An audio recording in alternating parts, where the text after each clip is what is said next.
96500 into I কত বুঝতেই পারতেছি 8 অ্যান্ড টি কত 1 আওয়ার। অনেকে জাস্ট এখানে আর কিছু 1 লিখে দিবে ভুল করে, বাট এটা তো হবে কত 1 into 60 minute into 60 second. So হ্যাঁ, এটাকে তুমি যখন ক্যালকুলেট করো that will be your answer. And তোমাদের ক্যালকুলেট করলে বি নাম্বারটা আসার কথা, রাইট? তো সবাই নিশ্চয়ই এটাও বুঝতে পেরেছো? ওকে, গুড। নেক্সট আসো, যে আমরা এতটুকু পর্যন্ত যে বুঝে ফেলি, তো এখন হলো আমাদের খুব ইন্টারেস্টিং একটা বিষয় আছে, খুব ভালো একটা বিষয় আছে পড়ার মতো। ধরো তোমার কাছে আমি একটা নর্মালি কমন সেন্স থেকে জিজ্ঞেস করি, ধরো আমাদের এই যে আমি যদি এখন ইলেকট্রোলাইসিস করি, তাহলে আমাদের সলিউশন থেকে কপার 2+ এবং সালফেট 2- চলে যাচ্ছে। তাহলে তোমরা আমাকে বলো তো যে আমাদের সলিউশনটার যে কনসেন্ট্রেশন সেটা কি বাড়বে নাকি কমবে নাকি একই থাকবে?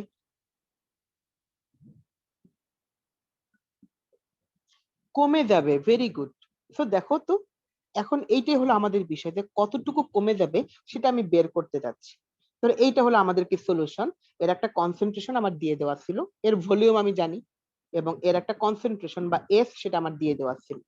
তো যদি আমাদের এখন কি সলিউশন থেকে কপার সালফেট চলে যায়, তাহলে অবভিয়াসলি আমাদের কি হয়ে যাবে, কনসেন্ট্রেশনটা কমে যাবে। তো কতটুকু কমে যাবে সেটাই হলো কি এখনকার আমাদের আলোচ্য বিষয়। তাহলে এখন আসো তোমাকে আমি একটা একটা করে জিনিস আমি বুঝাই। ধরো আমাদের ইনিশিয়ালি মোল নাম্বার কত ছিল সলিউশনটার, সেটাকে আমি বের করতে পারবো? তুমি যদি আমাকে কোশ্চেন করো ভাইয়া কিভাবে, বলো তো আমরা কি এই জিনিসটা আমরা জানি না যে আমাদের এফভি মানেই হলো কি মোল নাম্বার?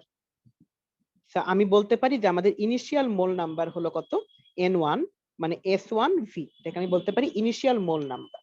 তাহলে আমাদের সলিউশন থেকে কত মোল চলে গেছে সেটাকে আমরা বলতে পারি কি IT/EF। আর তুমি বলতে পারো ভাই এইটা আবার কেমনে? আসো, আমরা কিছুক্ষণ আগে একটা সূত্র শিখেছিলাম না, যে W = ZIT। কই গেল?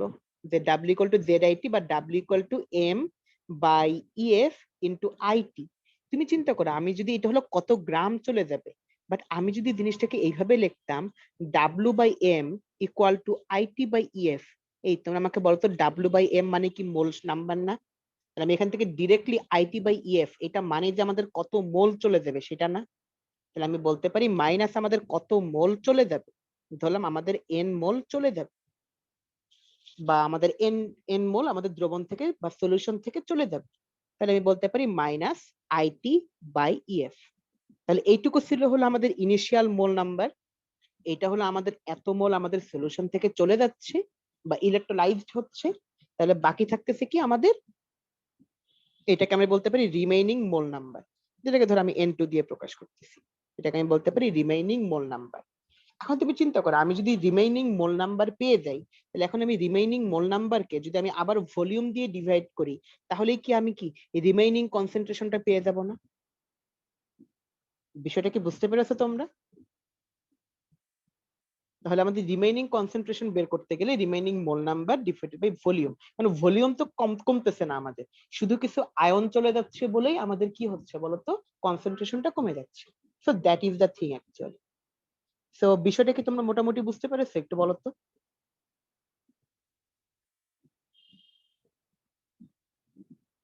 আচ্ছা, খুব ভালো কথা। সো এটা যদি তোমরা বুঝে থাকো, তাহলে এখন আসো তো, যে এইটাকে এখন আমি তোমাকে সরাসরি প্র্যাকটিক্যালি দেখানোর চেষ্টা করি। মানে প্র্যাকটিক্যালি তো আর পসিবল না, মানে তোমাকে আমি ম্যাথমেটিক্যালি দেখানোর চেষ্টা করি।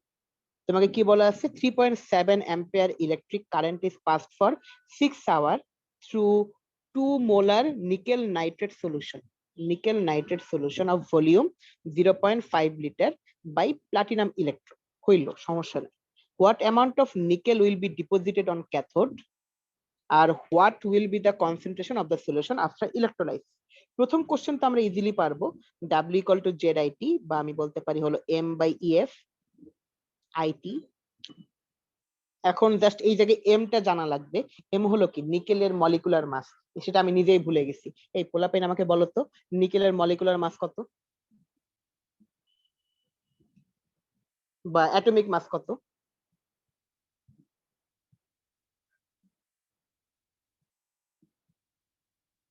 হ্যাঁ, 58.7। ভেরি গুড, 58.7 বলতে পারি বা 59 বলতে পারি। এই 64 না আনাফ, 59, 59 বলতে পারি বা 58.7 আমি বলতে পারি।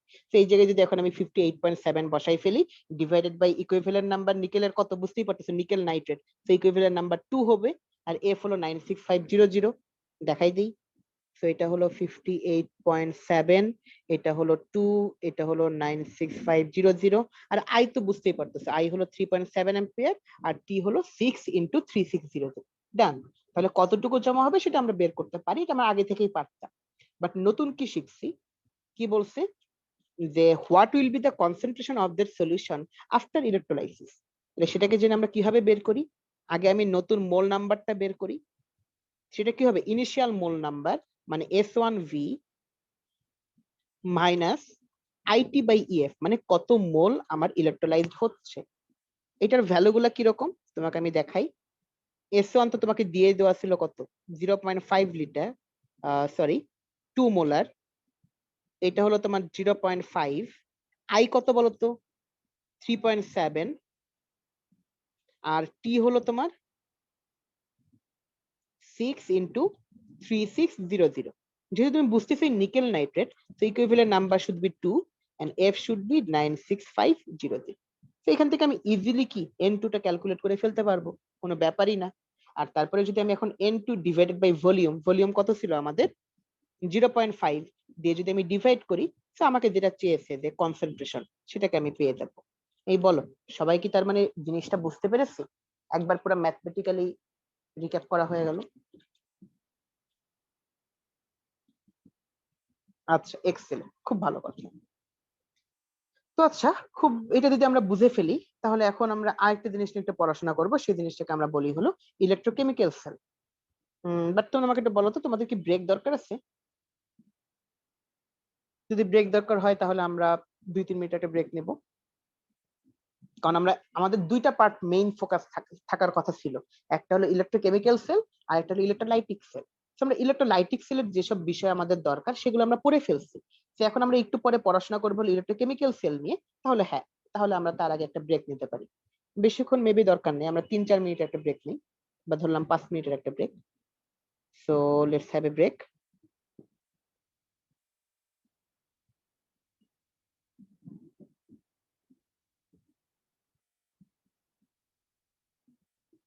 তোমাদের ধরো কতক্ষণ, এখন বাজে হলো 3:59। সো তোমাদের আমি ধরলাম 4:06 পর্যন্ত আমি একটা ব্রেক দিলাম, কেমন? 4:05 পর্যন্ত, বা 4:04 শুরু করবো, সেটা আরো ভালো। 4:04 নট ফাউন্ড।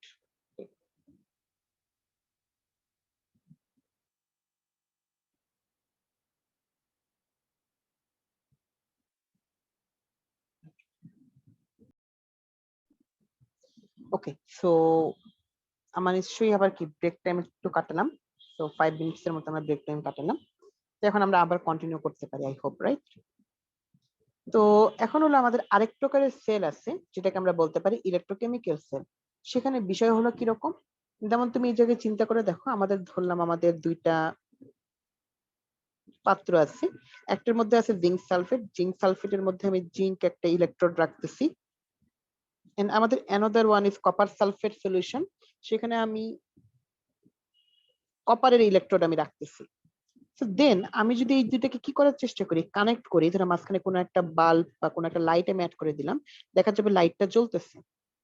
তার মানে এখানে কি অবভিয়াসলি আমি বুঝতে পারতেছি অটোমেটিক্যালি কোনো একটা কেমিক্যাল রিঅ্যাকশন হচ্ছে, যার কারণে আমি বাইরের দিকে ইলেকট্রিসিটিটাকে ব্যাক পাচ্ছি, রাইট? এন্ড এই টাইপের সেলকে আমরা বলি হলো কি ইলেকট্রোকেমিক্যাল সেল, যেটা নিয়ে আমরা এখন পড়াশোনা করার চেষ্টা করব। যেমন এখানে বেসিক্যালি হয় কি বলতো, জিঙ্ক সে বেসিক্যালি দুইটা ইলেকট্রন ডোনেট করে, যার কারণে সে জিঙ্ক 2+ এ কনভার্ট হয়, আর সেই দুইটা ইলেকট্রনকে আমাদের এখন এখানে চলে আসে বা ক্যাথোডে চলে আসে। তাহলে সেইখানে আমাদের কি কপার 2+ সে দুইটা ইলেকট্রন রিসিভ করে কপার হিসেবে জমা হয়। মানে জিঙ্ক আমাদের আস্তে আস্তে ভেঙে যাচ্ছে, আর কপার 2+ গিয়ে কপার এখানে জমা হচ্ছে কপার হিসাবে। তাহলে এখন হলো আরেকটা জিনিস ফ্যাক্টর, যে এটা হলো আমাদের একটা সেল আমি বলতে পারি। এন্ড সেলের মধ্যে তুমি অলওয়েজ মনে রাখবা, আমরা লেফট সাইডকে আমরা বলি হলো অ্যানোড, রাইট সাইডকে আমরা বলি হলো ক্যাথোড। এন্ড লেফট সাইড মানে অ্যানোড, অ্যানোডে অলওয়েজ সারা জীবন ধরে অক্সিডেশন হবে, এন্ড ক্যাথোডে সারা জীবন ধরে রিডাকশন হবে। সো লিটারালি আমাদের কেমিক্যাল চেঞ্জ এইখানে, বা ইলেকট্রোকেমিক্যাল সেল আমাদের একটা রেডক্স রিঅ্যাকশন হচ্ছে, এবং সেখানে অ্যানোডে হচ্ছে হলো কি অক্সিডেশন, এন্ড ক্যাথোডে আমাদের হচ্ছে হলো রিডাকশন। Simple terms. সো এখন এই জায়গার ক্ষেত্রে কিছু প্রবলেম আমাদের আসছে, সে প্রবলেমটা হলো কিরকম, যে আমাদের সল্ট ব্রিজ বলে একটা ইউজ করতে হয় মাঝে মাঝে। কেন ইউজ করতে হয়? এই তুমি চিন্তা করে দেখো তো, এই জায়গায় যদি আমাদের জিঙ্ক 2+ সলিউশনে বেশি চলে আসে, মানে জিঙ্ক 2+ এর পরিমাণ বেড়ে যাচ্ছে, সালফেট কমে যাচ্ছে। আবার রাইট সাইডে আমাদের কপার 2+ এর পরিমাণটা কি হচ্ছে, বা কপার 2+ এর অ্যামাউন্ট আস্তে আস্তে কমে যাচ্ছে, সালফেট বেড়ে যাচ্ছে। তার মানে আমাদের আয়নের ইমব্যালেন্স ক্রিয়েট হচ্ছে। সো আমি আয়নগুলোকে যদি এখন আমি ব্যালেন্স করতে চাই, সো ব্যালেন্স করার জন্য আমরা এই জায়গায় ইউজ করি হলো সল্ট ব্রিজ। তো আমি এই জায়গায় একটা সল্ট ব্রিজ ইউজ করি। সল্ট ব্রিজের মধ্যে লিটারেলি কি কি থাকে জানো? Just different type of solution থাকে সল্টের। কিরকম? Ammonium nitrate, potassium chloride, potassium nitrate, এগুলো আমাদের বেসিক্যালি সেখানে আমাদের থাকে। সো এই জিনিসটাকে আমাদের বলতেছি সল্ট ব্রিজ। এন্ড সল্ট ব্রিজের লিটারেলি কাজটা হলো কি, আয়ন সাপ্লাই দেওয়া। মানে এখানে লিটারেলি আয়নের ইমব্যালেন্স ক্রিয়েট হচ্ছিল, তো এই জায়গায় আমাদের লিটারেলি টার্গেটটাই হলো কি, আয়ন সাপ্লাই দেওয়া, নাথিং এলস। তো আয়ন সাপ্লাই দিলে আমাদের ইলেকট্রিসিটি ফ্লোটা অনেকক্ষণ ধরে চলতে পারে। তো এই জিনিসটা আমরা মোটামুটি বুঝতে পারলাম। তো এখন হলো আমাদের একটা জিনিস একটু খুব ভালো মতো বুঝতে হবে, সবাই এই জায়গাটা একটু খেয়াল করে দেখো। এই জায়গাটাই তোমাকে আমি দেখাই। ধরলাম আমি এই যে জিঙ্ক অ্যানোডটাকে যখন আমি জিঙ্ক সলিউশনের মধ্যে যখন আমি চুবায় রাখছি, বা আমি যখন রাখছি, দুইটা যখন একটা একটা সংস্পর্শে আসে, সোজা ভাষায় আমি এইভাবে বলতে পারি যে এই জিঙ্ক অ্যানোডটা বা জিঙ্ক ইলেকট্রোডটা যখন আমাদের জিঙ্ক সালফেট সলিউশনটা টাচে আসছে, তখন কি হচ্ছে, তার মধ্যে একটা ভোল্টেজ তৈরি হচ্ছে, বা সেই থেকে আমার একটা ভোল্টেজ ক্রিয়েট হচ্ছে। এন্ড তেমনি আমাদের কপার সালফেটের টাচে যখন কপারটা আসছে, তখনও সেই জায়গায় কি হচ্ছে, একটা ভোল্টেজ ক্রিয়েট হচ্ছে। এই দুইটার মধ্যে ভোল্টেজ ডিফারেন্স আছে বলেই তো আমাদের কত সুন্দরভাবে ইলেকট্রিসিটি ফ্লো করতে পারতেছে। আমাদের সবাই জানি যে ভোল্টেজ ডিফারেন্স যদি না থাকে, ইলেকট্রিসিটি ফ্লো করতে পারবে না। So there is voltage differences between anode and cathode, and due to that voltage difference the electricity is being flown, right? তো এখন আসো এই জিনিসটা যদি আমরা একটু দেখার চেষ্টা করি। যেমন এই যে এই জিনিসটা আমি তোমাকে দেখানোর চেষ্টা করি, যে 25°C তাপমাত্রায় যে আমাদের স্ট্যান্ডার্ড রিডাকশন পোটেনশিয়াল, মানে কতটুকু আমাদের ভোল্টেজ ক্রিয়েট হতে পারে স্ট্যান্ডার্ড ওয়েতে। স্ট্যান্ডার্ড মানে কি বলি আমরা জানো? স্ট্যান্ডার্ড বলতে আমরা বুঝি হলো 25°C টেম্পারেচার, আমরা বুঝি 1 অ্যাটমসফিয়ার প্রেসার এবং 1 মোলার সলিউশনের ক্ষেত্রে। সো এইটাকে আমরা বলি হলো যে স্ট্যান্ডার্ড রিডাকশন পোটেনশিয়াল, সেগুলোর একটা লিস্ট তোমাকে দিয়ে দেওয়া আছে এই জায়গাতে। এখন তোমার মধ্যে দুইটা জিনিস কাজ করতেছে, ভাইয়া why this is reduction potential. আমার তো মাঝে মাঝে আপনিই বললেন অ্যানোডে অক্সিডেশন ঘটতে পারে, সো অক্সিডেশন পোটেনশিয়ালটা কিরকম হবে? সো তোমাকে আমি জাস্ট একটা এক্সাম্পল দিই। ধরো আমার কাছে লিথিয়াম প্লাস থেকে লিথিয়াম হওয়া, এটাকে আমি বলতে পারি ই, মানে হলো কি ভোল্টেজ। এটাকে আমি বলতে পারি রিডাকশন পোটেনশিয়াল। রিডাকশন পোটেনশিয়াল আর অক্সিডেশন পোটেনশিয়াল দুইটা অলমোস্ট সিমিলার জিনিস, জাস্ট সাইন চেঞ্জ হয়ে যাবে। তো লিথিয়াম থেকে lithium plus, just sign change হয়ে যাবে। তো আমি যদি সবগুলো রিডাকশন পোটেনশিয়াল জানি, তাহলে আমি অক্সিডেশন পোটেনশিয়াল আমি জানি, তো কোনো প্রবলেম নেই। এটা হলো 1 নম্বর কোশ্চেন তোমার। এন্ড তোমার সেকেন্ড যে কোশ্চেন, ভাই এগুলাকে আমার মুখস্থ করতে হবে বা মেমোরাইজ করতে হবে? অ্যান্সারটা হলো না, করতে হবে না। পরীক্ষায় ভ্যালু গুলা তোমাকে দিয়ে দেওয়া থাকবে। এখন তোমার কোশ্চেন হলো, ভাইয়া এগুলাকে আমরা কিভাবে তৈরি করছি, এগুলো আমি জানছি কিভাবে? এগুলো আমরা জানছি হলো হাইড্রোজেনের পার্সপেক্টিভে। আমাদের হাইড্রোজেন যে বলতে পারো হলো কি, যে ইলেকট্রোড, হাইড্রোজেন ইলেকট্রোডের রিডাকশন পোটেনশিয়ালকে আমরা 0 ধরে নিয়েছিলাম। তো হাইড্রোজেনের সাপেক্ষে বা হাইড্রোজেনের পার্সপেক্টিভে আমরা বাকি সবগুলাকে ক্যালকুলেট করে রাখছি। So that is the thing. এই জন্য এগুলাকে আমরা বলতেছি 25°C টেম্পারেচারে আমাদের স্ট্যান্ডার্ড রিডাকশন পোটেনশিয়াল। সো বলতো এই টার্মসটা কি সবাই বুঝতে পেরেছো?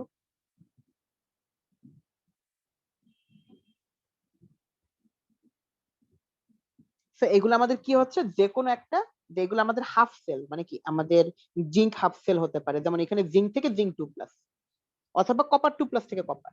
সো এইগুলোর হলো ভোল্টেজ। তো এখান থেকে আমি বলতে পারি আমি কিন্তু পুরা সেলের বা ফুল সেলের ভোল্টেজ আমি এখনো পাইনি, সেটাকে এখন আমার ক্যালকুলেট করতে হবে। তো এখন আমি জাস্ট এখান থেকে রিডাকশন পোটেনশিয়াল আর অক্সিডেশন পোটেনশিয়াল সেই জিনিসটা আমি পাচ্ছি। তাহলে এখন যদি আমি কি করতে চাই, না সেটা আমি বলতে পারি। এখন দেখো যে আমাদের অক্সিডেশন রিডাকশন পোটেনশিয়ালের ক্ষেত্রে বিষয়টা হলো কিরকম, যেটা তোমাকে আমি কিছুক্ষণ আগেই দেখালাম। ধরো আমার কাছে যদি লিথিয়ামের অক্সিডেশন পোটেনশিয়াল দিয়ে দেওয়া থাকে, মানে লিথিয়াম থেকে লিথিয়াম প্লাস, এটা তো অক্সিডেশন, এটা ইকুয়াল টু আমি বলতে পারি কি রিডাকশন পোটেনশিয়াল, মানে লিথিয়াম প্লাস থেকে লিথিয়াম, জাস্ট সাইনটা চেঞ্জ হয়ে যাবে, that kind of thing actually. মানে অক্সিডেশন পোটেনশিয়াল আর রিডাকশন পোটেনশিয়াল জাস্ট একটার অপোজিট। তো আসো এখানে তোমাকে যদি আমি একটা জিনিস বলি, যে তোমাকে আমি কিছুক্ষণ আগে সেল লেখার একটা রুল দেখাইছি যে সেলটা কিভাবে লিখতে হয়। সো এখন বলা আছে which one is the notation of the electrochemical cell for the following oxidation reduction reaction. So এইটার অ্যান্সার কি হতে পারে বলে তোমার মনে হয়? চ্যাট বক্সে লেখো তো, যে আমার কাছে একটা রিয়াকশন দিয়ে দেওয়া আছে, সো এইটার সেলটা কিরকম হতে পারে, কোনটা হতে পারে এ বি সি ডি এর মধ্যে কোনটা অ্যান্সার, মানে এটা সেল রিয়াকশন কোনটা? সেল রিয়াকশন লেখা আমি তোমাকে দেখাইছি কিছুক্ষণ আগে, যে আমি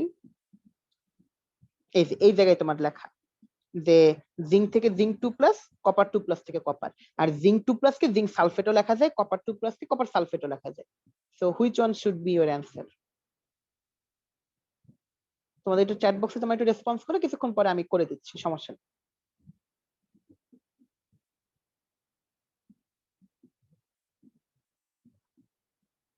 ম্যাক্সিমামই বলতেছে ভাই অ্যান্সারটা ডি। আচ্ছা আসলে আমি একটু করে দেখার চেষ্টা করি।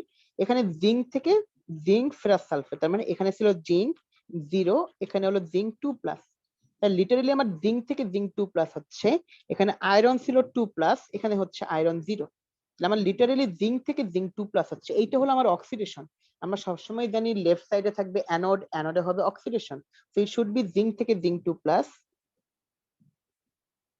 দেন আমাদের হবে কি ফেরাস 2+ থেকে ফেরাস বা ফেরাম অ্যাকচুয়ালি, তার মানে জিঙ্ক থেকে জিঙ্ক সালফেট কই আছে, এই যে জিঙ্ক থেকে zinc sulphate and ferrous sulphate থেকে ferrum. So the answer should be D. So hopefully you understood the point.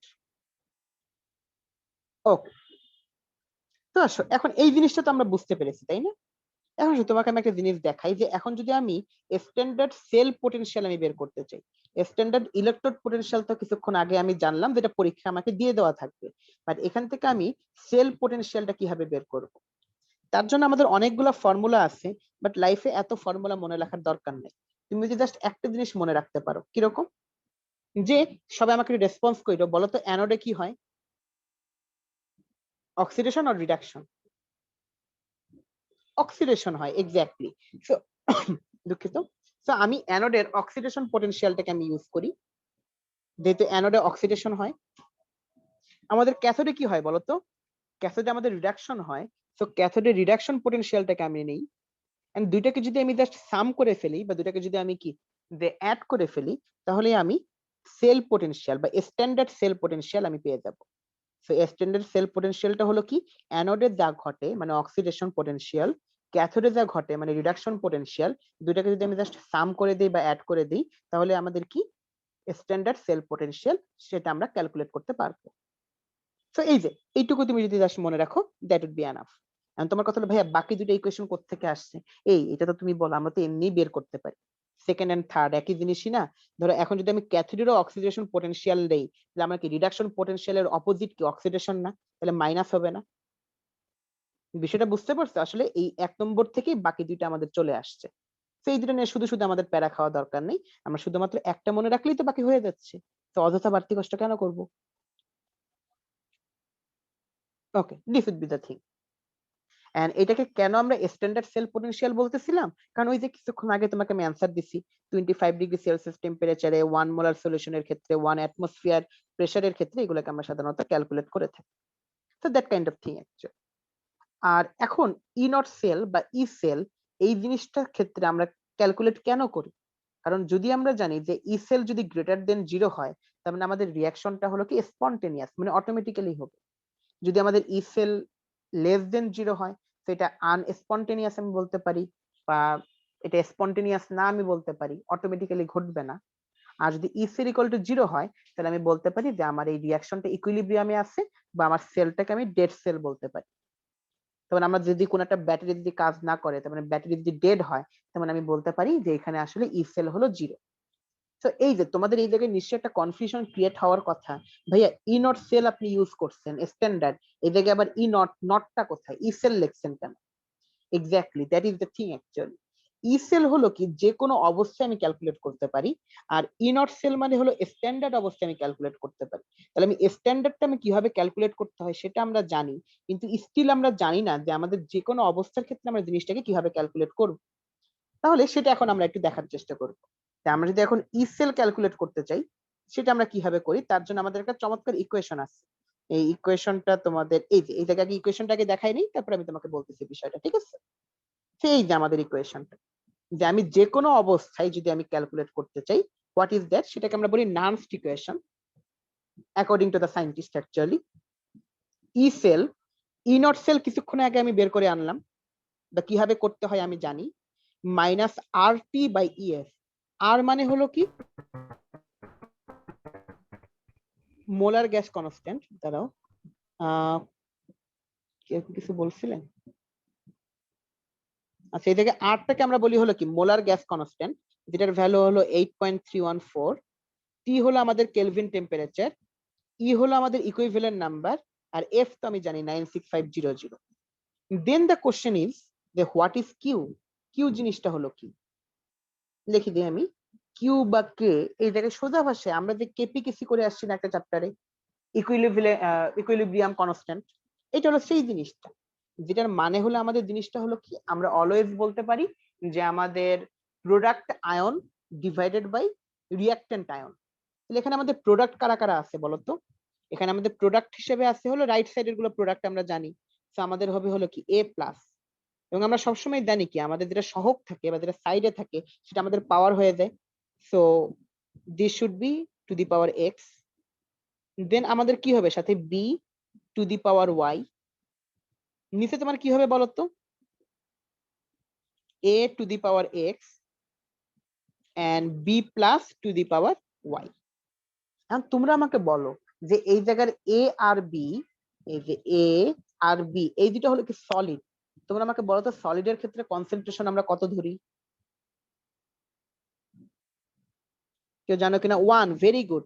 সলিডের ক্ষেত্রে আমরা ধরে নেই হলো কনসেন্ট্রেশন ওয়ান বা কনস্ট্যান্ট। সলিডের ক্ষেত্রে তো কনসেন্ট্রেশন বলে আলাদা টার্মস নাই। কনসেন্ট্রেশন আমরা জেনারেলি ইউজ করি হলো কার ক্ষেত্রে? আমাদের অ্যাকুয়াসের ক্ষেত্রে বা আয়নের ক্ষেত্রে। সো এগুলো যেহেতু সলিড, এগুলোর ক্ষেত্রে এগুলো দিতে আমি ওয়ান ধরে নিই, সেটা বাদ, এটাও বাদ। আমাদের লিটারালি এই জায়গায় ইকুয়েশনটা থাকতেছে হলো a plus to the power x, নিচে হলো b plus to the power y. তো সোজা ভাষায় আমরা জিনিসটাকে এইভাবে বলতে পারি আমাদের প্রোডাক্ট আয়নের কনসেন্ট্রেশন ডিভাইডেড বাই রিঅ্যাক্ট্যান্ট আয়নের কনসেন্ট্রেশন, এটাকে আমরা বলতে পারি হলো কি আমাদের কিউ বা কে, মানে লিটারালি যেটা হলো ইকুইলিব্রিয়াম কনস্ট্যান্ট। তো সবাই আমাকে বলো তো বিষয়টা কি আমরা বুঝতে পেরেছি কিনা?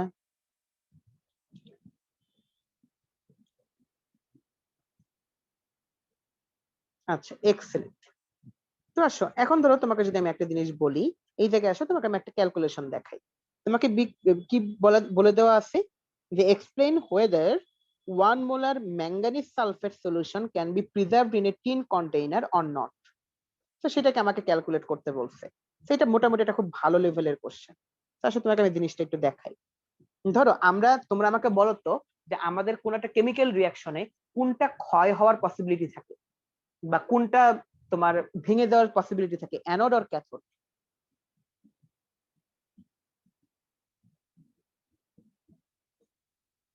Anode, obviously anode. কেন অ্যানোড বলতো? আমরা কিছুক্ষণ আগেই কেমিক্যাল রিয়াকশনটা দেখে আসছিলাম, ওই যে ইলেকট্রোকেমিক্যাল সেল কই গেল কই গেল কই গেল, এই যে আমাদের অ্যানোডটা ভেঙে যায় আর ক্যাথোডে কি হয় জমা হয়। তার মানে আমাদের ক্যাথোড তো কখনোই ভাঙবে না। সো আমাদের অলওয়েজই কি হবে, অ্যানোডটাই আমাদের ভেঙে যাওয়ার একটা পসিবিলিটি থাকে। তাহলে মনে রাখবা আমি যদি বলি যে এই টাইপের কখনো কোনো কোশ্চেন করে যে কন্টেইনারে রাখা যাবে কি যাবে না, কন্টেইনারটাকে আমরা অলওয়েজ অ্যানোড ধরবো। দেন আমরা যদি দেখি যে অ্যানোড ক্ষয় হচ্ছে, তাহলে আমি বলবো রাখা যাবে না। আর আমি যদি দেখি অ্যানোড ক্ষয় হচ্ছে না বা রিয়াকশন হচ্ছে না, তাহলে রাখা যাবে। সিম্পল না বলো? তার মানে এই জায়গায় আমাকে বলছে টিন কন্টেইনারে রাখা যাবে কিনা, মানে আমি টিনটাকে ধরবো হলো অ্যানোড। তাহলে আগে আমি প্রথমে সেলটাকে লেখার চেষ্টা করি, যে আমাদের হচ্ছে টিন থেকে টিন 2+, এটা আমি ধরলাম। দেন আমাদের তৈরি হবে হলো কি ম্যাঙ্গানিজ 2+ থেকে ম্যাঙ্গানিজ, কারণ এর মধ্যে আমি ম্যাঙ্গানিজ রাখবো। এতটুকু বুঝার কথা। আমি একটা সেল দেখবো যে সেলটা আমার কাজ করে কিনা, মানে আমাদের ই সেল বা ই নট সেল সেটা যদি আমাদের জিরোর চেয়ে বেশি হয় তার মানে অটোমেটিক্যালি রিয়াকশন হবে, রাখা যাবে না। আসো আমরা এটা ক্যালকুলেট করি। এখন দেখো আমি ই নট সেল ক্যালকুলেট করব। অ্যানোডে আমার কি হবে বলতো? অ্যানোডে আমাদের অক্সিডেশন হয়, বাট আমাকে অক্সিডেশন ভোল্টেজ দিয়ে দেওয়া আছে, সেটা হলো কত? 0.137 ভোল্ট। 0.137 ভোল্ট প্লাস আমার ক্যাথোডে কি হয় বলতো সবাই? রিডাকশন হয়, ভেরি গুড। বাট তুমি আমাকে কোশ্চেনে দেখো তো, কোশ্চেনে কি আমার রিডাকশন ভোল্টেজ দিয়ে দেওয়া নাকি অক্সিডেশন ভোল্টেজ দিয়ে দেওয়া? ম্যাঙ্গানিজ থেকে ম্যাঙ্গানিজ 2+ হওয়া মানে কি? অক্সিডেশন। সো অক্সিডেশন ভোল্টেজ দিয়ে দেওয়া, তাহলে আমার লাগবে কোন ভোল্টেজ? Reduction voltage. রিডাকশন ভোল্টেজটা কিরকম হবে? জাস্ট সাইনটা চেঞ্জ হয়ে যাবে। So it should B -1.1। তো নিশ্চয়ই তুমি এখন বুঝতে পারতেছো যে আমাদের বিষয়টা কিরকম হবে। এটা ক্যালকুলেট করলে তোমার অ্যান্সারটা নেগেটিভে আসবে। কত আসবে বলো দেখি? মাইনাস আসবে, 1 আসবে, তারপরে কত? এই কত আসে বলো তো? -1.081 না? 1.043, ও সরি 1.043, কি করি 1.0 এত ভোল্টেজ। তাহলে তুমি বলো আমার অ্যান্সারটা নেগেটিভ আসছে, তার মানে এখানে কি অটোমেটিক্যালি রিয়াকশন হবে না হবে না?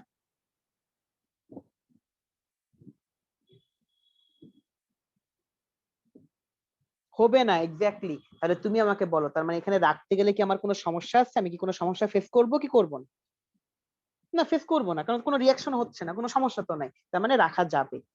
তার মানে আমাদের ইনট সেল যদি কি হয়, আমরা যদি পাচ্ছি যে এটা যদি আমাদের নেগেটিভ হয়, মানে জিরোর চেয়ে কম হয়, তো কোনো রিয়াকশন হবে না, তো রাখা যাবে। আর যদি তোমার কি হয়, গ্রেটার দেন 0 হয়, তো রিয়াকশন হবে, রাখা যাবে না। এবং এই টাইপের ম্যাথ গুলো পরীক্ষায় আসার পসিবিলিটি অনেক বেশি।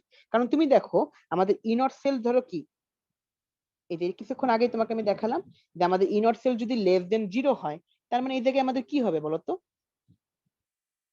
এই রিয়াকশনটা আনস্পন্টেনিয়াস, তাহলে স্পন্টেনিয়াসলি রিয়াকশনটা ঘটতেছে না, তার মানে এখানে রাখা যাবে। And তোমরা আমাকে ইন্তেসার খুব ভালো কথা বলছে ভাই, কোনটাতে অক্সিডেশন কোনটাকে রিডাকশন ঘটতেছে এটা কিভাবে বুঝলেন? আয়ন দেখে। না, আমরা এটা আয়ন দেখে বুঝিনি। আমরা জাস্ট প্রথমে আমরা ঠিক করছি কাকে অ্যানোড বানাতে চাই, কাকে ক্যাথোড বানাতে চাই। তো আমি এখানে যেহেতু টিনের মধ্যে আমি ম্যাঙ্গানিজ সালফেটকে রাখবো, তো আমাকে অবভিয়াসলি টিনটাকেই অ্যানোড হতে হবে, অ্যানোড ধরে নিয়ে আমি দেখবো। তো এই জন্য আমি টিনটাকে অ্যানোড ধরছি, আর ম্যাঙ্গানিজকে আমি ক্যাথোড ধরছি।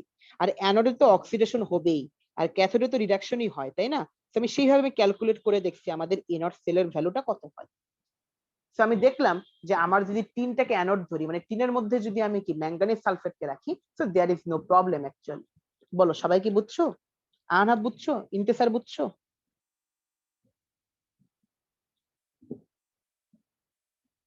আচ্ছা, জোস। তো এইখানে দেখো, তাহলে এখান থেকে আমার নামস ইকুয়েশনটাও বুঝলাম। তাহলে এখন হলো তোমার কাছে একটা জিনিস, এর জায়গায় খুব একটা মোটামুটি ভালো লেভেলের একটা কোশ্চেন আছে এই জায়গায়। সেটা হলো তোমাকে কি বলা আছে, টিন আছে, সিলভার আয়ন আছে, আবার টিন 2+ আছে, সিলভার আছে। বলছে এইটা কি reaction will increase the voltage of the cell for this reaction. মানে আমার এই সেলের ভোল্টেজটা কখন বেশি হবে এই চারটা কেজের মধ্যে। তো তোমাকে আগে আমি জিনিসটা দেখাই দিই, মানে তোমাদের অনেকের কাছে নতুন, এটা খুব ভালো একটা কোশ্চেন, ঢাকা ইউনিভার্সিটিতে আসা একটা question.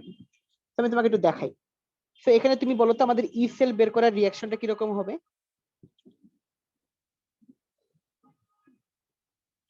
Equal to E naught cell minus R T by EF ln Q. But কিউটা কিরকম হবে তোমরা দেখি বলতো? আমাদের প্রোডাক্টে কি আছে? Tin 2+, so it should be tin 2+, আর আমাদের নিচে কি হবে বলতো? Silver plus, right? Silver plus square. তোমরা আমাকে বলো তো, এই যে আমি রিয়াকশনটা যে লিখলাম, এইটুকুতে তোমাদের কারো অবজেকশন আছে নাম সিকুয়েশনটাই? না, নাই। ওকে, দ্যাট ইজ গ্রেট। তাহলে এখন তুমি চিন্তা করো, আমাকে বলছে কখন ভোল্টেজটা বেশি হবে। তাহলে এখন তুমি চিন্তা করো তো, আমি যদি লনের ভ্যালু যদি আমার কি হয় বলতো, জিরোর চেয়ে ধরে আমার 1-এর চেয়ে যদি কম হয়, তার মানে আমার জিরো লনের ভ্যালু যদি আমাদের 1-এর চেয়ে কম হয়, তাহলে আমাদের ভ্যালু কি আসে? নেগেটিভ আসে, রাইট? বলতো, যেমন সাপোজ আমি যদি এখন কি করি, ধরো আমি তোমাকে জাস্ট লগ দিয়ে দেখাই, তাহলে আমি যদি এরকম করি যে লগ কত আসে, 0.01, 0.01, তো বুঝতেই পারতেছি এখানে আমার অ্যান্সারটা কিরকম আসবে? নেগেটিভ আসবে। এটা কারণ কি 1-এর চেয়ে কম, তার মানে 1-এর চেয়ে যদি কম কোনো ভ্যালু আমি লন বা লগের মধ্যে রাখি, আমার অ্যান্সারটা আসবে নেগেটিভ।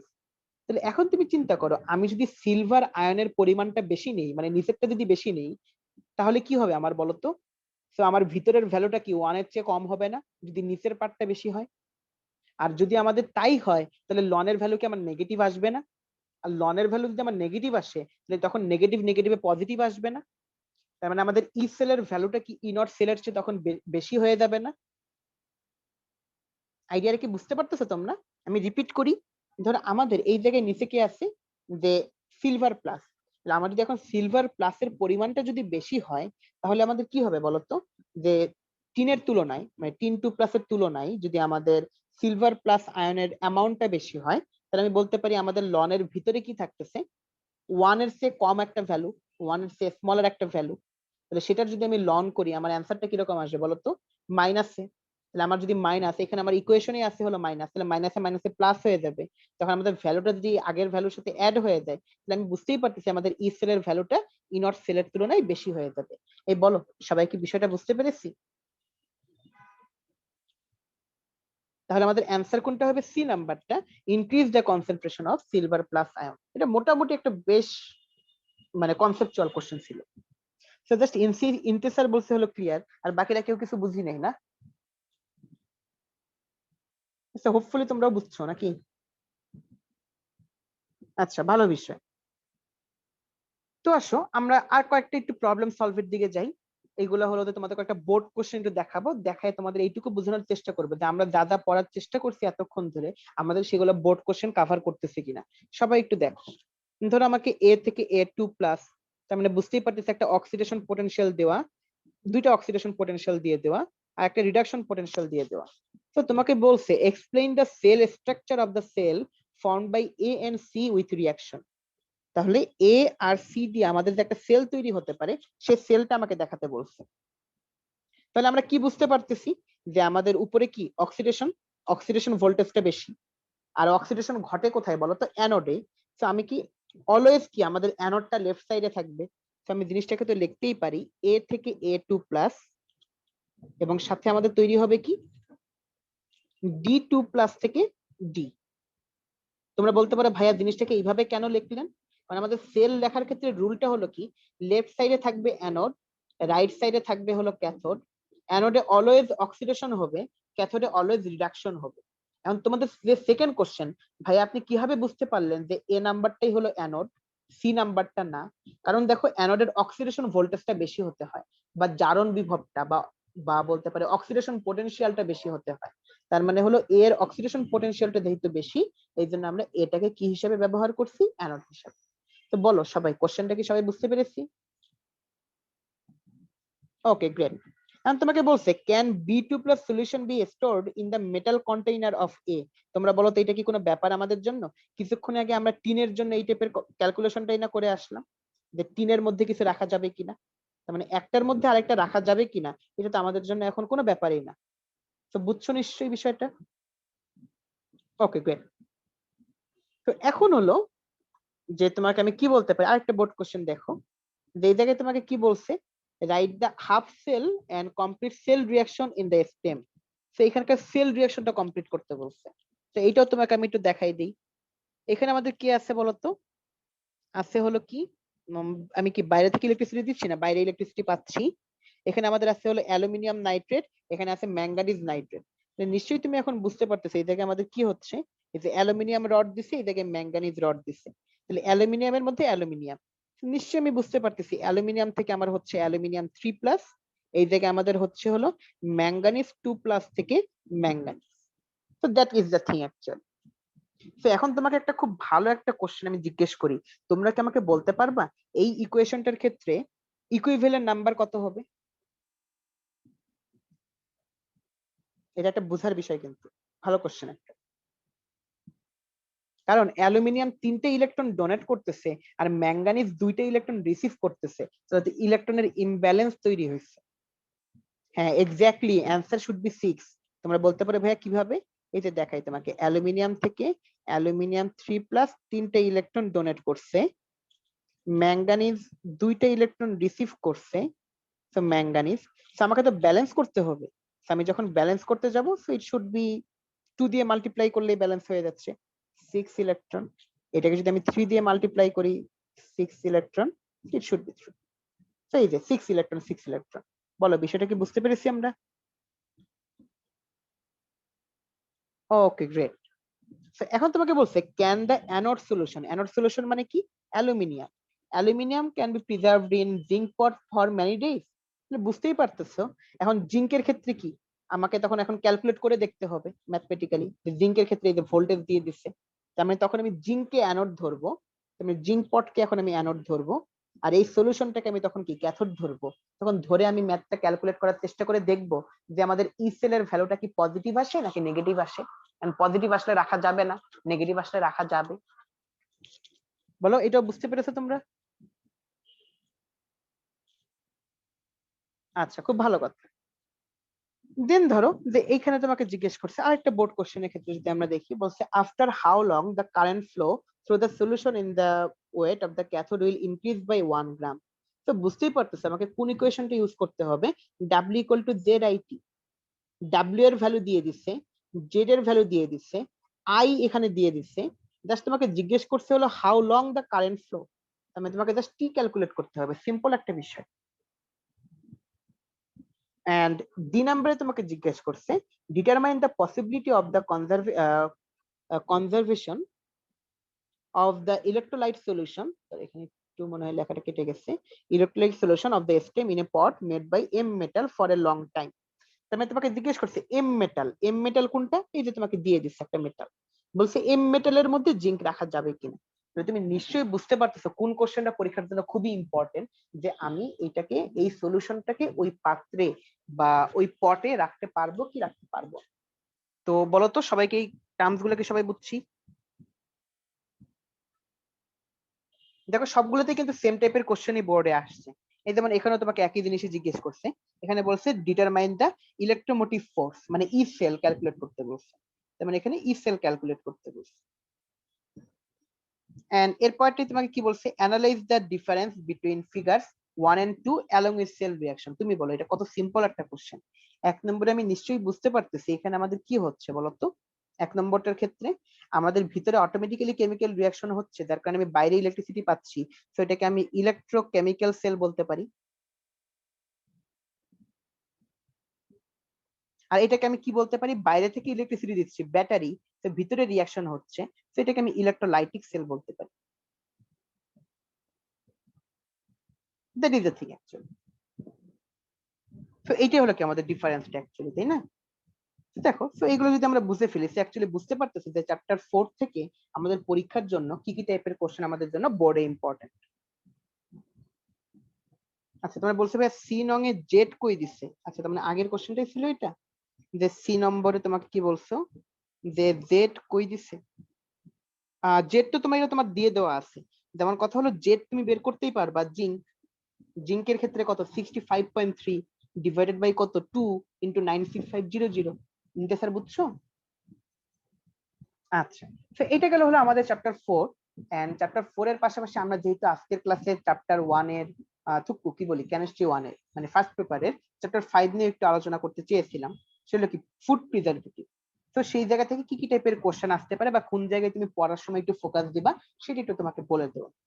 যেমন আমাদের বেসিক্যালি দুই ধরনের প্রিজারভেটিভ পসিবল, একটা ন্যাচারাল প্রিজারভেটিভ, একটা হলো আর্টিফিশিয়াল প্রিজারভেটিভ। এটা তো বুঝতেই পারতেছো, ধরো সাপোজ তুমি ধরো যে প্রাণের একটা চাটনি বা একটা সস কিনে আনলা, বা সেটা তুমি চিন্তা করো প্রায় বছরের পর বছর বা 1 বছরের উপর সময় বা কয়েক মাস ধরে তুমি রেখে দিচ্ছ, তাই না? জিনিসটা নষ্ট হচ্ছে না। বা তুমি আচার বানায় রাখতেছো, সেই জিনিসটা নষ্ট হচ্ছে না, বা তুমি নর্মালি একটা আম ফেলে রাখো, তুমি দেখবা 2 দিনের মাথায় আমটা নষ্ট হয়ে যাবে। আবার সামনে তো গরমকাল আসতেছে, তো আমের আচার বা এগুলো একটা খুব চমৎকার একটা সময়। তার মানে এখানে অবভিয়াসলি প্রিজারভেটিভ একটা ফ্যাক্টর, যেটা হলো আমাদের কোন একটা কম্পাউন্ডকে বা একটা কম্পোনেন্টকে অনেকদিন টিকে রাখতে বা ভালো রাখতে বা সতেজ রাখতে সাহায্য করে। সো ওকে গেল। এন্ড আমাদের বিভিন্ন টাইপের ন্যাচারাল প্রিজারভেটিভ আছে, এগুলা তোমরা নিজেরাও চিনো, যে যেমন কি সল্ট, সুগার, তারপরে ভিনেগার, তারপরে হলো ইথানল, এগুলোকে আমরা মোটামুটি বলতে পারি হলো অ্যালকোহল, এগুলোকে আমরা বলতে পারি হলো ন্যাচারাল প্রিজারভেটিভ। এন্ড এগুলো অনেক ইউজও করা হয় বাসায়, কি বলতো, যে আচার বানানো হয় না অনেক সময়, যে আচারের মধ্যে তোমার কি কি দিয়ে দেওয়া থাকে বলতো, যে এরকম সল্ট, সুগার, তেল, তারপরে ভিনেগার, এগুলো তো থাকে অ্যাকচুয়ালি। এই যে বিষয়গুলা যে আমাদের সল্ট, ভিনেগার, সুগার, এগুলো হলো বিভিন্ন পার্সেন্টেজে আমরা মিশাই, আমরা বলতে পারি ন্যাচারাল প্রিজারভেটিভ গুলা দিয়ে এইভাবে আমরা কাজ করি অ্যাকচুয়ালি, বা প্রিজার্ভ করে রাখি আমরা কম্পোনেন্ট গুলাকে।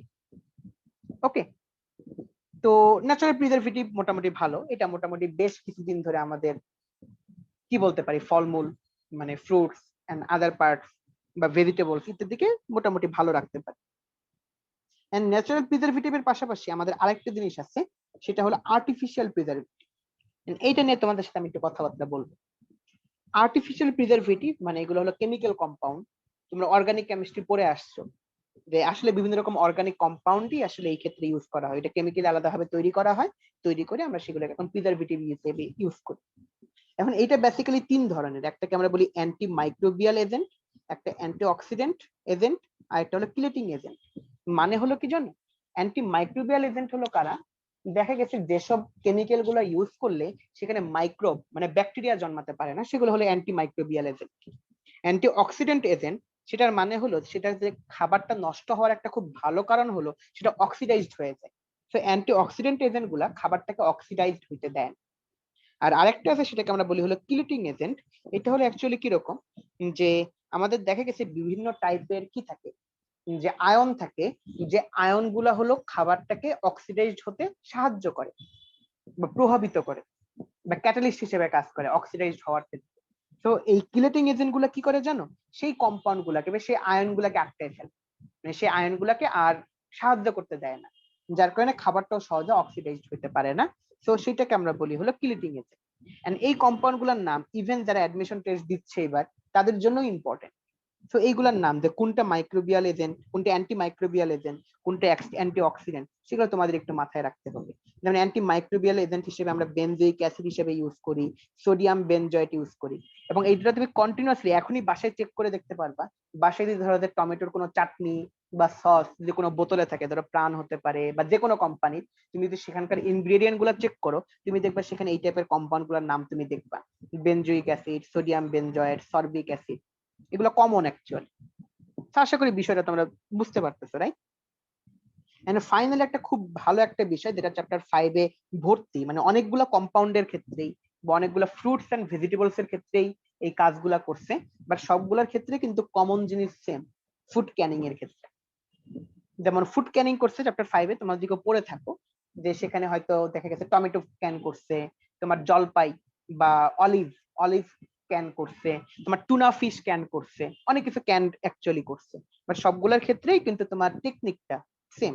যে প্রথমে কি র ম্যাটেরিয়াল গুলা কালেক্ট করে, তারপরে সিলেক্ট করে, তারপরে ওয়াশ করে ক্লিন করে, দেন তার মধ্যে যে কোনো শেল থাকে সেগুলোকে আলাদা করে, দেন কি পিস করে, দেন হলো কি সেটাকে হলো কি ব্লাঞ্চিং করে, মানে হলো কি যে সোডিয়াম ক্লোরাইডের সাথে খুব ভালো মতো মিশায়, মানে সেটাকে ক্লিন করে সল্ট দিয়ে, দেন হলো সেটাকে কি ফিল করে, দেন তারপরে প্রিজারভেটিভ গুলো অ্যাড করে দেন অনেকদিন ধরে ঠিক মতো টিকে থাকে, দেন এক্সস্ট করে মানে সিলটার মধ্যে যেন যেন সেটা যেন পুরোপুরি ভ্যাকুয়াম থাকে, মানে এয়ার টাইট যেন হয় সেটাকে তারা কি এনশিওর করে, দেন সুন্দরভাবে সিল করে দেয়। তারপরে ওই যে তোমার যে পুরা ক্যানটাকে তোমার রিটর্টের মধ্যে নেয়। রিটর্ট মানে কি জানো, সেটাকে ওয়াটারের মধ্যে রেখে টেম্পারেচার দেয়, যার কারণে ওর ভিতরের যে ওর বাইরের দিকে যেন কোনো তোমার কি না থাকে, ব্যাকটেরিয়া না থাকে, বা তোমার ভিতরের মধ্যেও যদি তোমার কোনো কি থাকে যে সামান্য পরিমাণে যে কোনো ব্যাকটেরিয়া থাকে সেগুলো যেন পুরোপুরি মরে দেয়। দেন তারপরে জিনিসটাকে কুল করে মানে ঠান্ডা করে লেবেলড করা হয়, এবং তখন সেগুলা কি আমাদের বিভিন্ন দেশে পাঠানো হয় বা স্টোরেজে রাখা হয়। এবং তুমি চিন্তা করবে যে আমরা অনেক সময় তোমরা ক্যান্ড পিনাট খাও না অ্যাকচুয়ালি, পিনাট, তারপরে হলো আরো অনেক রকমের যে বিভিন্ন রকম যে আমরা বাদাম গুলা ইউজ করি যে ক্যান্ড, এটা তো কন্টিনিউয়াসলি খাওয়ারই কথা, ভালোই লাগে তাই না? তো সেগুলো তুমি চিন্তা করবে অনেক কিছু অনেক বাইরের কান্ট্রি থেকেও আসে, মানে সেটা বছরের পর বছর জিনিসটা ভালো থাকতেছে, তো অবভিয়াসলি সেখানে এই জিনিসপাতি গুলা ঠিকঠাক মতো প্রসেস করা হয়। এখন তুমি বলতে পারো ভাই এটা আমাদের ইন্ট্রোডিউস করার উদ্দেশ্যটা কি? তুমি জানো পৃথিবীতে মানে একটা বিপুল সংখ্যক মানুষ মারা যায় হলো কি খাদ্যে বিষক্রিয়ার জন্য বা টক্সিসিটির কারণে, মানে এবং টক্সিসিটিটা ম্যাক্সিমাম হয় হলো ক্যান্ড ফুডে। মানে ক্যান ফুডে যদি সামান্য পরিমাণে তোমার যদি এইগুলা দেখা গেছে তুমি ঠিকঠাক মতো মেনটেন না করো, যে কোনো একটা প্রসেসে ভুল হয়ে গেছে, তার মানে হলো সেই জায়গায় খুব হাই লেভেলের ক্যাটাস্ট্রফিক্যাল বিষয় হওয়ার পসিবিলিটি থাকে। তো এই জন্য আর কি জিনিসটা এনশিওর করা তোমাদের। তুমি বলতে পারবে এটা পরীক্ষার জন্য কতটা ইম্পর্টেন্ট। পরীক্ষায় সিকিউএ খুব একবার যে বেশি আসছে তাও না, জাস্ট নর্মালি কিছু আসছে। যেমন তোমাকে একবার রাজশাহী বোর্ডে একটা কোশ্চেন আসছে যে describe the process of canning of a হলো কি ফ্রুট আর ভেজিটেবল, এটার ক্যানিংটা বলতে বলছেন, ক্যানিংটা তো তোমাকে একটা প্রসেসটা লিখেই দিচ্ছি, তো তোমাকে এখন আর ওইটা পড়তে অসুবিধা হবে না। 2 নম্বর বলছে যে explain which one is more safe for health এবং বিএনসি। তোমার কি বলছে, বি তে হলো কি ন্যাচারাল প্রিজারভেটিভ ইউজ করছে, আর সি তে হলো আর্টিফিশিয়াল প্রিজারভেটিভ ইউজ করছে। তো এটা তো আমরা বুঝতেই পারতেছি যে আমাদের হেলথের জন্য অবভিয়াসলি ন্যাচারাল প্রিজারভেটিভ গুলাই বেশি ভালো, কারণ আর্টিফিশিয়াল গুলার ক্ষেত্রে আমাদের যদি অ্যামাউন্টের চেঞ্জ হয়ে যায় তাহলে সেটা বিপজ্জনক হতে পারে। আরেকটা কোশ্চেন দেখো, তোমাকে কি বলছে, write the long term preservative process of fruit of pot a. তার মানে তোমার কি বলছে, গুয়াভা যেটা এই যে পট এ, মানে পেয়ারা সোজা বাংলায় বললে, তো তুমি সেটার প্রিজারভেটিভ বলতে, সেম কথাই, তুমি ফুড ক্যানিং এর এইটাই তুমি বলে দাও, ডান। আর এরপরে বলছে can vinegar be created from element of pot B. তার মানে এই যে sugar cane juice, sugar cane জুসের মধ্যে লিটারালি আমার কি থাকতেছে, আমার থাকতেছে হলো কি সুগার, তাই না? তার মানে হলো সুক্রোজ, C12 H22 ও 11। এখান থেকে আমি ইজিলি কি তৈরি করতে পারবো, ভিনেগার তৈরি করতে পারবো। তোমরা জানো আমি যদি এটার সাথে যদি এখন আমি ওয়াটার মিক্স করে দিই তাহলে আমাদের কি তৈরি হয়ে যাবে বলো তো? আমাদের তখন এই জায়গা থেকে খুব সুন্দরভাবে C6H12O6 তৈরি হবে। এন্ড সেখানে যদি আমি ইজিলি কি করি বলতো, এইটা হলো কি আমাদের, এটাকে আমি বলতে পারি গ্লুকোজ বা ফ্রুক্টোজ আমি বলতে পারি। এবং তোমরা জানো যে সুগার থেকে আমরা ইজিলি অ্যালকোহল এবং ফাইনালি আমরা অ্যাসিড তৈরি করে ফেলতে পারি, তাই না? তাহলে এখন যদি আমি এইটাকে এখন অক্সিডাইজড করি তাহলে এখান থেকে আমাদের কি কি তৈরি হয়? তোমরা জানো যে আমাদের এখান থেকে ইথানল তৈরি হয়, মানে CH3CH2OH আমাদের ইথানল তৈরি হয় এবং কার্বন ডাই অক্সাইড তৈরি হয়, যেটাকে আমি অক্সিডাইজড করি। আচ্ছা করলাম, সেখানে আমাদের সমস্যা নাই। তো এরপরে আমাদের এই যে ইথানল, এটা কি সবাই জানি না, তো ইথানলকে যদি আমি অক্সিডাইজড করি তো সেখান থেকে অ্যালডিহাইড তৈরি হবে ইথানল, এন্ড ফাইনালি আমাদের সেখান থেকে তৈরি হবে হলো অ্যাসিড। তাহলে CH3COOH, এটাকে বলি ইথানোইক অ্যাসিড। এন্ড এই ইথানোইক অ্যাসিডের 6 থেকে 10% সলিউশন, সেটাকেই কিন্তু আমরা কি বলি, ভিনেগার বলি, রাইট? ওকে জস। তো দেখো আমরা কিন্তু এটাও কিন্তু খুব সুন্দরভাবে আমরা তৈরি করে ফেলতে পারি। তো যাই হোক, বলো কোশ্চেনটাকে তোমরা সবাই বুঝতে পারছো? এন্ড চ্যাপ্টার 5 এ তুমি যখন এখন পড়তে যাবা কোন কোন জায়গায় তোমাকে ফোকাস দিতে হবে সেই পয়েন্টগুলো তোমরা বুঝছো সবাই? Okay great. আচ্ছা, তো যাই হোক, দেখো এই যে আমরা ইন্টারেস্টিং বিষয় হলো আমরা কি লেকচারের শেষ পর্যায়ে চলে আসছি। এন্ড বেসিক্যালি আজকে আমরা দুইটা বিষয়ে ফোকাস করছিলাম। একটা ছিল হলো কি চ্যাপ্টার 4, সেকেন্ড পেপারের চ্যাপ্টার 4, যেটা হলো বেশি ইন্টারেস্টিং বিষয় এই দুটার মধ্যে কম্পারেটিভলি। আরেকটা ছিল ফার্স্ট পেপারের লাস্ট চ্যাপ্টার 5, যেটা পড়তে অনেকের কাছে একটু বিরক্ত লাগে কারণ অনেক ডেটা আছে সেখানে, বাট জিনিসটা দরকার অ্যাকচুয়ালি। তো সেটা আমরা একটু পড়ার চেষ্টা করছি। তো বলো যে এতটুকু পর্যন্ত কি সবাই বুঝছো লেকচারটা? ওকে, তো এই আর কি, এটা ছিল হলো আমাদের আজকের লেকচারের আলোচ্য বিষয় বা কি বিষয়, যে কোশ্চেন গুলা। তো এখন হলো আমরা দেখি তোমাদের কারো কোনো কোশ্চেন আছে কিনা টপিক রিলেটেড। সো আমরা তোমাদের কাছ থেকে একটু হ্যান্ড রেজ নিতে পারি। আর তোমাদের ক্লাস রিলেটেড পোলটা লঞ্চ করে দিচ্ছি, সেখানে তোমরা রেসপন্স করবে। আর আমি একটু হ্যান্ড রেজ নেই কয়েকটা। ইন্তেসার, হ্যাঁ হ্যালো, আসসালামু ইন্তেসার আলাইকুম কোশ্চেন করতে ভাই। পারো। হ্যাঁ ওয়ালাইকুম আসসালাম, ইন্তেসার কেমন আছো? এই তো আছি আলহামদুলিল্লাহ ভাই, আপনি কেমন আছেন? এই তো ভাই আলহামদুলিল্লাহ। বলো ভাইয়া। হ্যাঁ আচ্ছা ভাই, ওই যে আপনি ওই যে রিমেইনিং যে মোলার সলিউশন আপনি হুম, যে হ্যাঁ, ওইটা পড়াইছিলেন যে ইকুয়েশনটা n সমান সমান, হ্যাঁ, ওই ওই ইকুয়েশনটা কিভাবে আসছে বুঝতে পারি নাই ভাই। কোনটা আরেকবার একটু বলো। ওই যে আপনার মানে রিমেইনিং মোল যেটা। রিমেইনিং মোল, আচ্ছা আচ্ছা বুঝতে পেরেছি। তো আসো আমরা একটু দেখি এই জায়গাটায়। তো এখন হলো আমাদের রিমেইনিং মোল, ইনিশিয়ালি আমাদের কত মোল ছিল, এসভি মানে S1V, এটুকু বুঝছো রাইট? জি ভাই। ওকে, তার মানে কত মোল এখন আমার সলিউশন থেকে চলে গেল সেটা হলো আমাদের IT/EF। এখন কোশ্চেন হলো IT/EF কিভাবে আসছে। এই যে উপরে তুমি চেক করে দেখো W = M/EF IT, মানে Z মানে তো M/EF। জি আর ভাই। আমি যদি এখন লিখি হলো W/M, তাহলে আমাদের ডান পাশে কি থাকে, IT/EF। জি ভাই। তার মানে IT/EF মানেই হলো আমাদের কত মোল সলিউশন থেকে চলে যাচ্ছে, রাইট? জি ভাই। তাহলে আমাদের ইনিশিয়াল মোল সংখ্যা মাইনাস কত মোল চলে যাচ্ছে, মানে সেটাই হলো আমাদের রিমেইনিং মোল নাম্বার। ও আচ্ছা আচ্ছা। আর রিমেইনিং মোল নাম্বারকে যদি আমি ভলিউম দিয়ে ডিভাইড করি তাহলে আমি পেয়ে যাব কি, রিমেইনিং কনসেন্ট্রেশন। জি ভাই। বুঝছো বিষয়টা? জি জি ভাই, বুঝতে পারছি ভাই। আর ভাই আরেকটা কোশ্চেন আছে আপনার, ওই যে মোলার ইকুইভ্যালেন্স, মোলার আর ইকুইভ্যালেন্ট যে ইয়েটা ছিল, হ্যাঁ, হ্যাঁ, ওই দুইটার মানে ডিফারেন্সটা বুঝতে পারি নাই।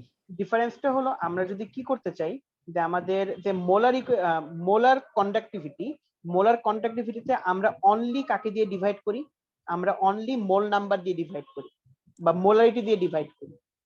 আর হলো আমাদের ইকুইভ্যালেন্ট যে কন্ডাক্টিভিটি, সেখানে আমরা মোলারিটি ইনটু ইকুইভ্যালেন্ট নাম্বার দিয়ে ডিভাইড করি।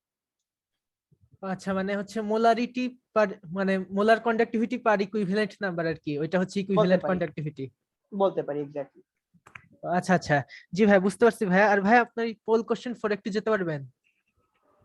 পোল কোশ্চেন 4, তারা দেখি এটা কি বলছে। ওকে, হ্যাঁ বলো। হ্যাঁ জি ভাই, এখানে আপনার যে E naught cell greater than E cell বলছেন, ওইটা বুঝছি ভাইয়া, কিন্তু মানে এখানে যে মানে ভোল্টেজটা বাড়ার কথা বলছে, তো এটার সাথে মানে ওইটার কি সম্পর্ক বুঝতে পারতেছি না ভাইয়া। আচ্ছা, এখানে বিষয়টা হলো, তুমি চিন্তা করো তো, আমাদের ই নট সেল থেকে আমি বাকি পার্টটা মাইনাস করতেছি, কিন্তু বাকি পার্টটা যদি আমার অ্যান্সার যদি আসে বাকি পার্টটার মাইনাস, তাহলে মাইনাসে মাইনাসে প্লাস হয়ে যাবেন, আর জি প্লাস ভাই। হয়ে গেলে আমার অ্যান্সারটা কি বেড়ে যাবে না? জি ভাই। তো বাকি পার্টটাকে মাইনাস করার ওয়েটা হলো কি, লনের ভিতরে ওয়ান এর চেয়ে স্মল কোন একটা ভ্যালু নিয়ে নেওয়া। লনের ভিতরে যদি ওয়ান এর চেয়ে স্মল ভ্যালু হতে হলে আমার কি হতে হবে, যেটাকে আমি বলি হর, বা যেটা নিচে থাকে, তো সেটা হলো কি, আমরা কি হতে হবে, বেশি হতে হবে। মানে সিলভার প্লাসটা যদি বেশি হয়, তখনই আমাদের কি হবে, লনের ভিতরে ওয়ান এর চেয়ে কম ভ্যালু হবে। জি ভাই। ওকে, তাহলে আমাদের অ্যান্সারটা নেগেটিভ আসবে, নেগেটিভ নেগেটিভে পজিটিভ হয়ে যাবে, আচ্ছা আচ্ছা, মানে পজিটিভ হলে তখন আর কি বেড়ে যাচ্ছে তখন ভোল্টেজটা। আর বেড়ে যাচ্ছে, এক্স্যাক্টলি। জি ভাই বুঝতে পারছি ভাই। আর লাস্ট একটা কোশ্চেন ভাইয়া, ওই যে অ্যান্টি অক্সিডেন্ট আর কিলেটিং এজেন্ট, এই দুইটার মধ্যে ডিফারেন্সটা একটু বললে ভালো হয়। আচ্ছা, অ্যান্টি অক্সিডেন্ট হলো সে নিজেই খাবারটাকে কি হতে দেয় না, অক্সিডাইজ হতে দেয় না। আর হলো কিলেটিং এজেন্ট হলো কিছু কিছু আয়ন আছে, যেমন আয়রন 3+, দেন হলো ক্যালসিয়াম 2+, এই আয়ন গুলা খাবারটাকে অক্সিডাইজ হতে সাহায্য করে। সো কিলেটিং এজেন্ট করে কি, এই আয়ন গুলাকে গিয়ে আটকাই ফেলে, সো ওই আয়ন গুলা খাবারটাকে আর অক্সিডাইজ করতে পারে না, বা অক্সিডাইজ করতে হেল্পও করতে পারে না। সো তার মানে হলো অ্যান্টি অক্সিডেন্ট হলো অক্সিডাইজড হইতে দেয় না, আর হলো কিলেটিং এজেন্ট হলো যারা অক্সিডাইজ হতে সাহায্য করে তাদেরকে গিয়ে আটকাই ফেলে। ও আচ্ছা আচ্ছা, জি ভাই বুঝতে পারছি ভাই। ওকে, থ্যাংক ইউ ভাই। আচ্ছা, ওয়েলকাম ইন্টেসার। সো ও কয়েকটা খুব ভালো ভালো কোশ্চেন করছে ইন্টেসার, এবং আশা করি তোমাদেরও যদি কারোর মধ্যে এই কোশ্চেন গুলো থেকে থাকে, তো সেগুলো ক্লিয়ার হয়ে গেছে। তো প্রত্যেকটা কোশ্চেনই ভালো ছিল। সো আর কারো কোনো কোশ্চেন থাকলে হ্যান্ড রেজ করতে পারো।